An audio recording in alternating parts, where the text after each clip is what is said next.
Radio Kantipur, radio राष्ट्रको। नेपालमा थप 3 जनामा कोरोना भाइरस संक्रमण पुष्टि। संक्रमित 7 जना सन्चो भएर घर फर्किए। चीन र भारतले सहयोग गरेका स्वास्थ्य सामग्री चरणबद्ध रूपमा उपलब्ध हुने स्वास्थ्य मन्त्रालयको भनाई। हालै जारी भएका दुवै अध्यादेश लोकतन्त्रको मर्म र भावना विपरीत रहेको निष्कर्षसहित तत्काल फिर्ता गर्न प्रतिपक्षी दलद्वारा सरकारको ध्यानाकर्षण। जतिसुकै कसी कसाउ गरे पनि दलहरू फुट्ने सम्भावना कायम रहने प्रधानमन्त्री ओलीको भनाई। कोभिड-19 विरुद्ध लड्न भन्दै लकडाउन घोषणा भएको 1 महिना हुँदा न्यून आय भएका व्यक्तिहरू बढी प्रभावित। अपाङ्गता भएका व्यक्तिहरूको दैनिकी झनै कष्टकर। कोरोना महामारीका कारण विश्वका अधिकांश मुलुक लकडाउन हुँदा कार्बन उत्सर्जन 6% घट्यो। भारतमा संक्रमितको संख्या 20,000 नाग्यो। र घरेलु लिग खेल्न नेपालमा रहेका विदेशी खेलाडीलाई अखिल नेपाल फुटबल संघ एन्फाद्वारा खाद्य सामग्री वितरण। नमस्कार, कान्तिपुर डायरीबाट साथी प्रकाश अनि तेजेन्द्रको समाचार अब विस्तारमा। नेपालमा थप 3 जनामा कोरोना संक्रमण पुष्टि भएसँगै संक्रमितको संख्या 45 पुगेको छ। संक्रमित मध्ये 27 जना उदयपुरको त्रियुगा नगरपालिकाको भुल्के क्षेत्रमा बसोबास गरिरहेका थिए। सुनसरीको धरान स्थित बीपी कोइराला स्वास्थ्य विज्ञान प्रतिष्ठानमा भएको पीसीआर परीक्षणमा आज थप 3 जनाको रिपोर्ट पोजिटिभ आएको स्वास्थ्य तथा जनसंख्या मन्त्रालयका प्रवक्ता डाक्टर विकास देवकोटाले जानकारी दिनुभयो। आज बीपी कोइराला स्वास्थ्य विज्ञान प्रतिष्ठान धरानमा पीसीआर परीक्षण गरिएका नमुनाहरूमध्ये 3वटा नमुनाको परीक्षण पोजिटिभ आएको छ। 24 वर्षीय पुरुष, 60 वर्षीय पुरुष, 72 वर्षीय पुरुष गरेर 3वटा 100 उमेरका पुरुषहरू संक्रमित पहिचान हुनुभएको छ। यसरी हाल कुल संक्रमितको संख्या 45 पुगेको छ र आज पुष्टि भएका 3 जना अहिले क्वारेन्टाइनमा रहनु भएको छ र उहाँहरूलाई अस्पताल ल्याउने तयारी भइरहेको छ। स्वास्थ्य मन्त्रालयमा आज आयोजित नियमित प्रेस ब्रिफिङमा डाक्टर देवकोटाले संक्रमित मध्ये 7 जना निको भइसकेको र उपचार गराइरहेकाहरूको अवस्था पनि सामान्य रहेको जानकारी दिनुभयो। 2 जना आज डिस्चार्ज हुनुभएको छ। सेती अस्पताल कैलालीबाट 40 वर्षीय पुरुष 19 दिनपछि घर फर्कदै हुनुहुन्छ, डिस्चार्ज भएको छ। त्यसैगरी टेकु अस्पतालमा उपचारको क्रममा रहेका 32 वर्षीय पुरुषको पनि आज 29औं दिनमा डिस्चार्ज भइरहेको छ। उहाँ डिस्चार्ज हुने तयारीमा हुनुहुन्छ। यसरी कुल संक्रमितहरूमध्ये निको भएर जानेको संख्या 7 पुगेको छ। 35 जनाको विभिन्न अस्पतालमा उपचार भइरहेको छ। उपचारमा रहनु भएको अस्पतालहरूमा पाटनमा 2 जना, बागलुङमा 1 जना, धनगढीमा 2 जना, वीरगञ्जमा 4 जना, भरतपुरमा 2 जना र विराटनगरमा 24 जना हुनुहुन्छ। बाँकी 3 जना पनि त्यही आउँदै हुनुहुन्छ। नेपालमा हालसम्म आरडीटी विधिबाट 31,420 र पीसीआर विधिबाट 9,011 नमुना परीक्षण भएको मन्त्रालयले जनाएको छ। त्यसैगरी आइसोलेसनमा 95 जना र क्वारेन्टिनमा 8,595 जना रहेको प्रवक्ता देवकोटाले बताउनुभयो। ब्रिफिङमा प्रवक्ता देवकोटाले चीन र भारतले नेपाललाई स्वास्थ्य सामग्री सहयोग गरेको र त्यो चरणबद्ध रूपमा उपलब्ध हुने जानकारी समेत दिनुभयो। भारत सरकारबाट विभिन्न 18 किसिमका औषधिहरू 23 टन भारतीय राजदूत मार्फत स्वास्थ्य तथा जनसंख्या मन्त्रीज्यू मान्य भानुभक्त ढकालज्यूको समुपस्थितिमा त्यो हस्तान्तरण भएको छ। यो चरणबद्ध रूपमा हामीलाई प्राप्त हुनेछ। त्यसैगरी चीनको तिब्बत सरकारबाट कोभिड-19 को परीक्षण तथा रोकथामका लागि प्रयोग हुने सामग्रीहरू पीसीआर मसिन 2वटा, इन्फ्रारेड थर्मोमिटर 1000 वटा, टेस्टिङ किट बीटीएम सहितको 20,000, पीपी सेट 10,000, N95 मास्क 10,000 संलग्न रहेको विवरण हामीलाई प्राप्त भएको छ। सो यहाँका प्रमुख विशेषज्ञ ज्यू तातोपानी भन्सारमा गएर हस्तान्तरण कहाँ भएको छ। त्यस्तै रोटरी क्लब काठमाडौँ र पञ्चकन्या ग्रुपले संयुक्त रूपमा 2वटा स्वयं संकलन बुथ आज स्वास्थ्य मन्त्रीलाई हस्तान्तरण गरेको छ। वर्ल्ड भिजन इन्टरनेसनलले विभिन्न जिल्लामा जाने गरी मन्त्रालयलाई 1000 पीपी सेट उपलब्ध गराएको डाक्टर देवकोटाले जानकारी दिनुभयो। हालै जारी भएका दुवै अध्यादेश लोकतन्त्रको मर्म र भावना विपरीत रहेको निष्कर्षसहित प्रतिपक्षी दलहरूले तत्काल फिर्ता गर्न सरकारको ध्यानाकर्षण गराएका छन्। सरकारले अस्ति सोमबार ल्याएको राजनैतिक दल र संवैधानिक परिषदको कार्यविधि सम्बन्धी 2 फरक अध्यादेश प्रतिगामी रहेको बताउँदै उनीहरूले फिर्ता नभए सशक्त आन्दोलन गर्ने चेतावनी दिएका छन्। ललितपुरको सानेपा स्थित नेपाली कांग्रेसको मुख्यालयमा आज बसेको कांग्रेस, समाजवादी पार्टी, राजपा र राप्रपाको संयुक्त बैठकले अध्यादेशले वर्तमान संविधानको मूल मर्म र लोकतान्त्रिक मूल्य र मान्यताको घोर उल्लङ्घन भएको निचोड निकालेको हो। बैठकपछि जारी संयुक्त विज्ञप्तिमा भनिएको छ, ओली नेतृत्वको सरकारले लोकतान्त्रिक मूल्य र मान्यतालाई समाप्त पारी निरङ्कुश शासनतर्फ उन्मुख श्रृङ्खलाबद्ध कदमहरूको पछिल्लो नाङ्गो कदमका रूपमा यी अध्यादेशहरूलाई हामीले लिएका छौं।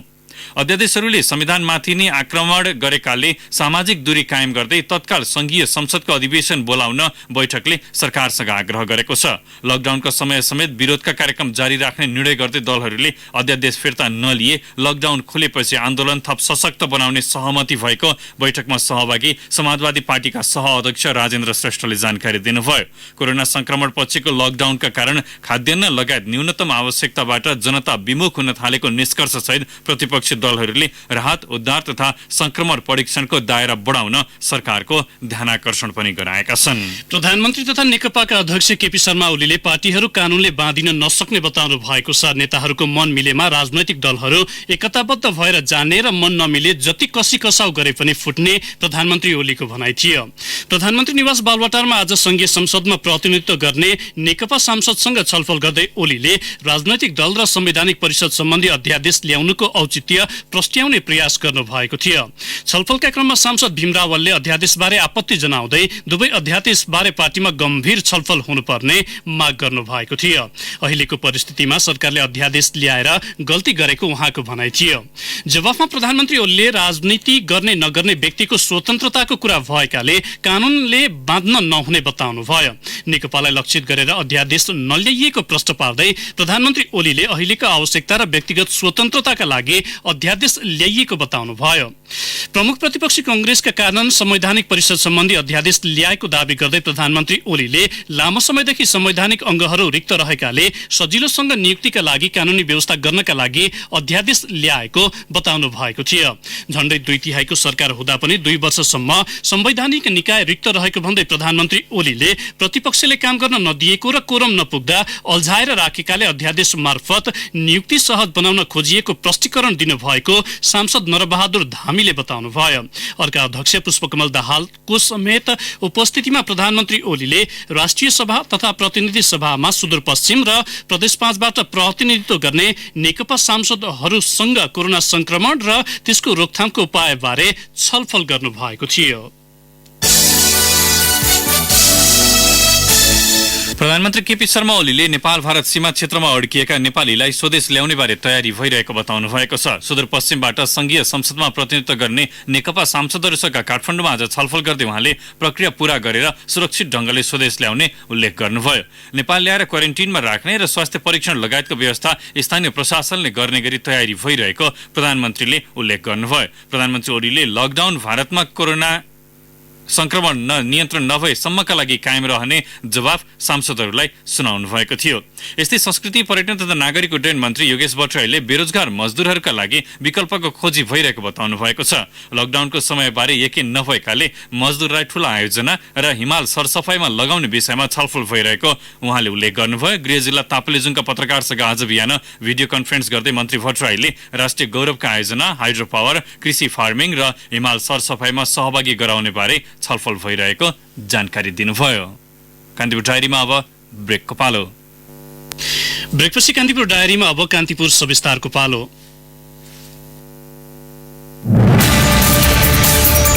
कान्तिपुर सविस्तार। कोरोना भाइरस महामारीका कारण उत्पन्न विशेष परिस्थितिका बीच लकडाउन सुरु भएको 1 महिना पुगेको छ। बाहिरका 74 वटै जिल्लाबाट काठमाडौँ उपत्यका छिरेका मजदुरदेखि कामविहीन भएकाहरूलाई यो बेला स्थानीय तहले आफ्नै खर्चमा घर फर्काइरहेका छन्। खाद्यान्न दैनिक उपभोग्य सामान स्वास्थ्य सामग्रीदेखि रकम अभावमा काठमाडौँभित्र कोरोनाको कहरले मजदुरलाई जस्तै अपाङ्गता भएका व्यक्तिहरूलाई पनि उत्तिकै गाँझेको छ।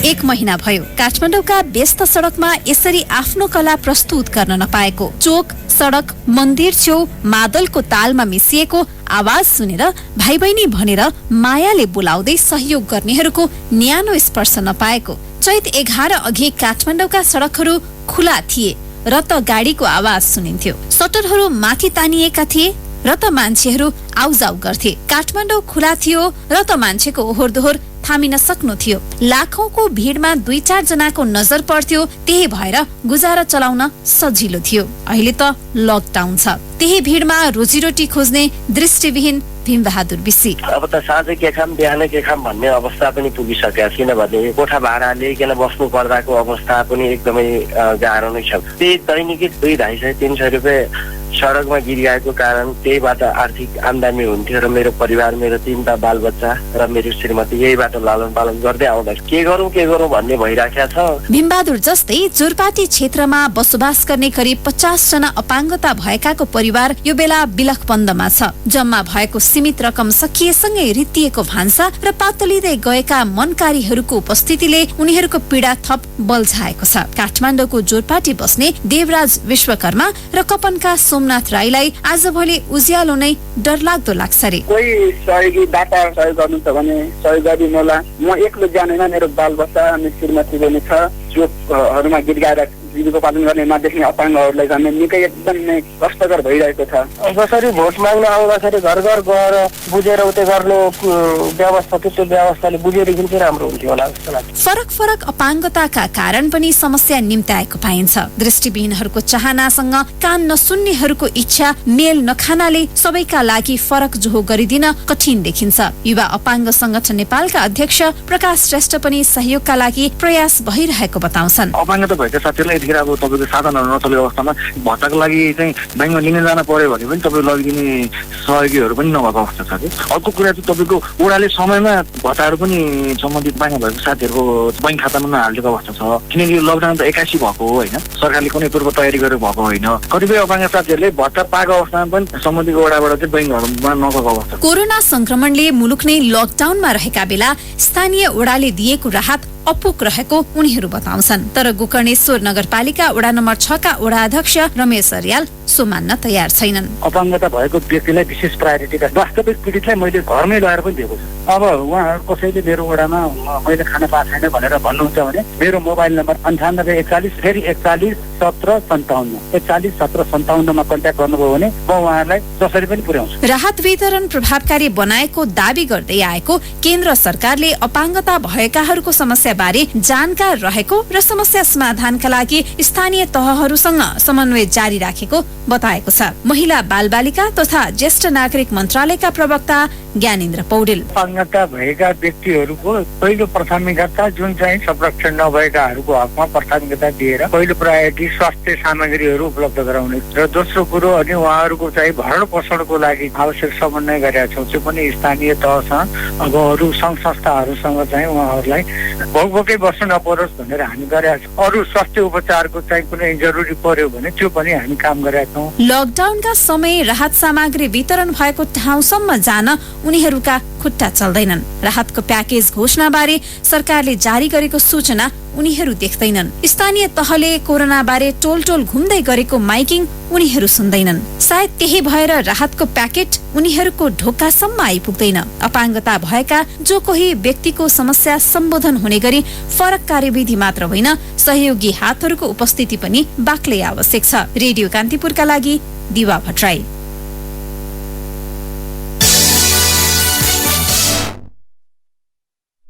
नियन्त्रणका लागि प्रदेश 5 सरकारले जिल्ला विपद व्यवस्थापन समितिहरूलाई 78 लाख रुपियाँ उपलब्ध गराउने भएको छ। आज बसेको मन्त्री परिषद बैठकले प्रदेश विपद व्यवस्थापन कोषबाट तराईका 6 जिल्लालाई प्रति जिल्ला 8 लाख र पहाड़का 6 जिल्लालाई प्रति जिल्ला 5 लाख रुपियाँका दरले रकम उपलब्ध गराउने निर्णय गरेको हो।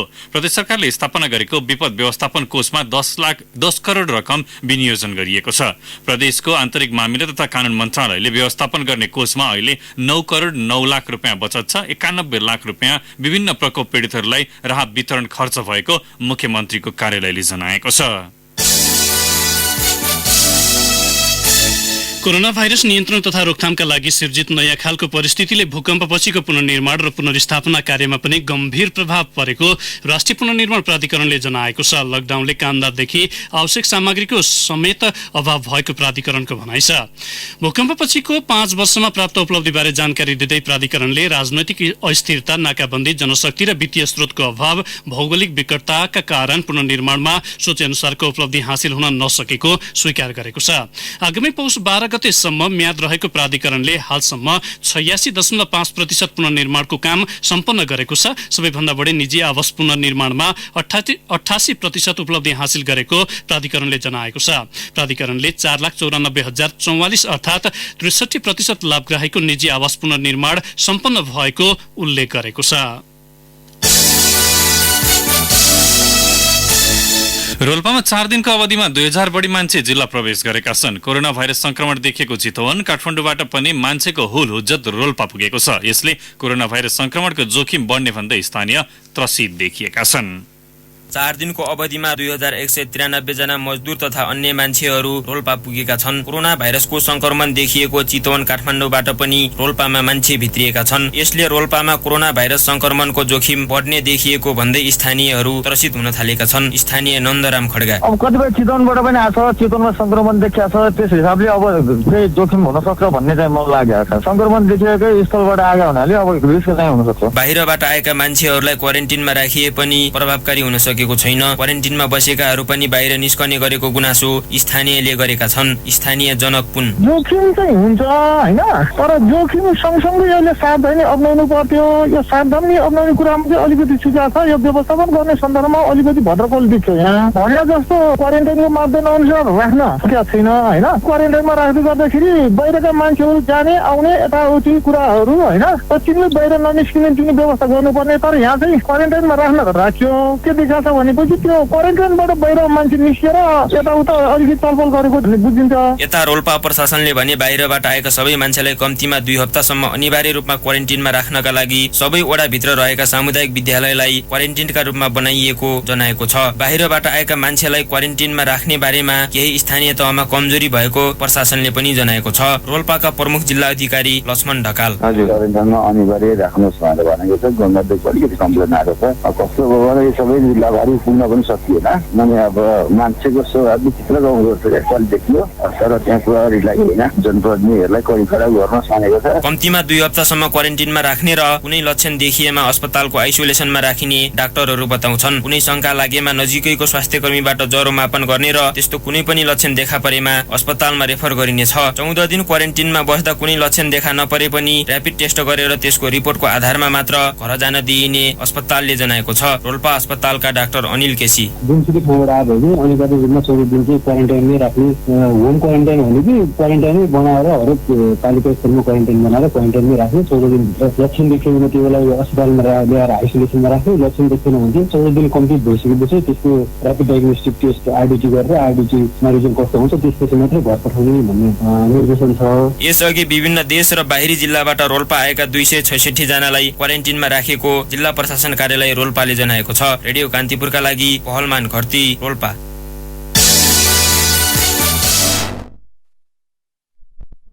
नेपाल कम्युनिस्ट पार्टी स्थापनाको 70 वर्ष पुगेको छ। कोरोना संक्रमणका कारण औपचारिक कार्यक्रम नभए पनि शीर्ष नेताहरूले वक्तव्य जारी गर्दै पार्टी एकतालाई थप मजबुत बनाउन योगदान गर्न कार्यकर्ता र नेताहरूलाई अपील गरेका छन्। विभिन्न अपराध आरोपमा पक्राउ परेका व्यक्तिहरूलाई प्रहरी थुनुवा कक्षमा राख्नु अघि अनिवार्य रूपमा कोरोना परीक्षण गराउन थालिएको छ। महानगरीय प्रहरी प्रमुख डीआईजी विश्वराज पोखरेलले विभिन्न कसुरमा पक्राउ परेका आरोपित र पक्राउ गर्न खटिएका सुरक्षाकर्मीको आरडिटी गराएर मात्रै थुनुवा कक्षमा प्रवेश दिने व्यवस्था लागू गरिएको बताउनुभयो। बैतडीको चौडी नगरपालिका 3 वादेउका 83 वर्षीय उजले धामीको गत आइतबार मृत्यु भएपछि भारतको पिथौरागढ स्थित क्वारेन्टिनमै क्रिया बसेका उनका 3 जना छोरालाई आज नेपाल फर्काइएको छ। सहायक प्रमुख जिल्ला अधिकारी आनन्द पौडेलले जिल्ला अस्पतालमा ल्याएर र्यापिड टेस्ट गर्दा नेगेटिभ नतिजा आएपछि उनीहरूलाई घर पठाइएको बताउनुभयो। प्रमुख प्रतिपक्ष नेपाली कांग्रेसले वैशाख 17 गते केन्द्रीय समितिको बैठक बोलाएको छ। पार्टीका मुख्य सचिव कृष्णप्रसाद पौडेलले जारी गरेको विज्ञप्ति अनुसार बैठक 17 गते बुधबार दिउँसो पार्टी कार्यालय ललितपुरको सानेपामा बस्नेछ। दाङको तुलसीपुर उपमहानगरपालिकाले लकडाउनको समयमा जीविका चलाउन कठिन भएका विपन्न समुदायलाई वितरण गर्दै आएको राहतलाई श्रमसँग जोड्ने भएको छ। कार्यपालिका बैठकले दोस्रो चरणको राहतलाई काम, माम र दाम भन्ने नाराका साथ अघि बढाउने निर्णय गरेको नगर प्रमुख घनश्याम पाण्ड्याले बताउनुभयो। र नेपाल भारतमा लकडाउन जारी रहेका बेला रौतहटको सीमा क्षेत्रमा चोरबाटो भएर आवत जावत गर्ने 9 जनालाई प्रहरीले नियन्त्रणमा लिएको छ। लुकेर भारत जान खोज्ने केहीलाई पनि नियन्त्रणमा लिएर प्रहरीले क्वारेन्टिनमा राखेको छ। कान्तिपुर डायरीमा फेरि पनि ब्रेकको पालो। अब आर्थिक प्रसंग। आन्तरिक उडानमा रहेको श्री एयरलाइन्सले पूर्वी एसिया, दक्षिण एसिया र मध्यपूर्वी क्षेत्रमा कार्गो उडानको अनुमति पाएको छ। नागरिक उड्डयन प्राधिकरणले श्री एयरलाइन्सका विमानलाई यी क्षेत्रबाट यी क्षेत्रका कुनै पनि मुलुकबाट कार्गो बोक्न पाउने अनुमति दिएको महानिर्देशक राजन पोखरेलले जानकारी दिनुभयो। यो अनुमतिसँगै सूर्य एयरलाइन्सको एउटा विमान भोलि सिङ्गापुर जाने भएको छ। सिङ्गापुरबाट सूर्य एयरलाइन्सले आरटी-पीसीआर परीक्षणका लागि चाहिने विभिन्न इन्जाइम, मिक्सचर तथा रिएजेन्ट लगायतका सामग्री ल्याउनेछ। सिङ्गापुरबाट ल्याइने सामग्रीबाट करिब 10,000 नमुना परीक्षण हुने सूर्य एयरलाइन्सका प्रबन्धक अनिल मानन्दरले जानकारी दिनुभयो।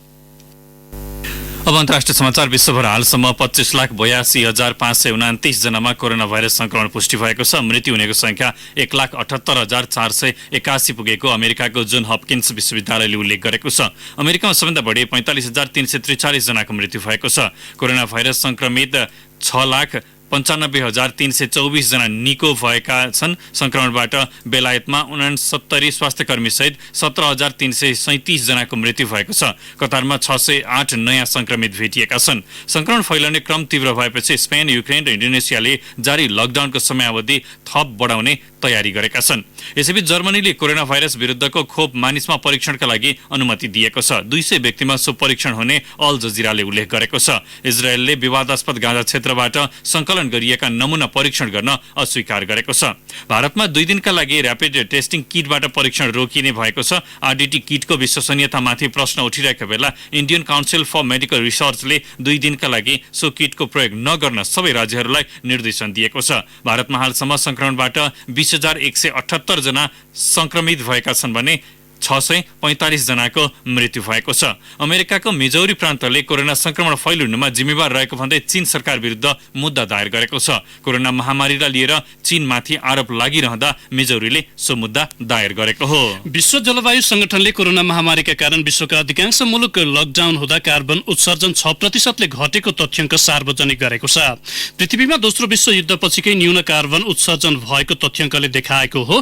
महामारीका कारण हरितगृह ग्यास उत्सर्जनमा प्रभाव परेको विश्व जलवायु संगठनका महासचिव पेटेरी तलासले बताउनु भएको छ। सवारी साधनको प्रयोग घट्दा र कल कारखाना बन्द हुनु कार्बन उत्सर्जनमा कमी आएको प्रारम्भिक अध्ययनले देखाएको छ। अब खेल समाचार। अखिल नेपाल फुटबल संघ एन्फाले नेपालको घरेलु लीग खेल्न नेपालमा रहेका विदेशी खेलाडीलाई खाद्य सामग्री वितरण गरेको छ। काठमाडौँका विभिन्न स्थानमा रहेका विदेशी खेलाडीलाई उनीहरू बस्ने स्थानमै खाद्य सामग्री वितरण गरिएको एन्फाले जनाएको छ। ए डिभिजन लीग सकिए पनि विभिन्न क्लबमा रहेका 28 जना विदेशी खेलाडी र प्रशिक्षक व्यावसायिक खेलका लागि नेपालमै रहेका थिए। कोरोना संक्रमणका कारण असहज अवस्थामा विदेशी खेलाडीलाई अप्ठ्यारो नहोस् भनेर चामल, दाल, चिनी, तरकारी लगायत दैनिक उपभोग्य सामग्री वितरण गरिएको एन्फाले जनाएको छ। 1 महिनादेखि जारी लकडाउनका कारण नेपालमा रहेका व्यावसायिक खेलाडी, विदेशी खेलाडी स्वदेश फर्कन पाएका थिएनन्। नेपालमा रहेका विदेशी खेलाडी मध्ये अधिकांश अफ्रिकी मुलुकका छन्। इङ्ल्यान्ड क्रिकेट बोर्डले गर्न लागेको 100 बलको प्रतियोगिता द 100 1 वर्षपछि सर्ने भएको छ। इसिबीले तत्कालीन समयमा प्रतियोगिता गर्दा आर्थिक रूपमा ठूलो घाटा हुने भन्दै प्रतियोगिता रोकेर अर्को वर्ष गर्ने तयारी थालेको हो। इसिबीले भोलि बस्ने बैठकबाट त्यसको टुङ्गो लगाउने जनाएको छ। कोरोना संक्रमणका कारण आर्थिक रूपमा पनि प्रतियोगिता गर्न नसकिने र विदेशी खेलाडीमा लगानी गर्न सम्भव नभएको भन्दै प्रतियोगिता सार्न लागि बोर्डले जनाएको छ।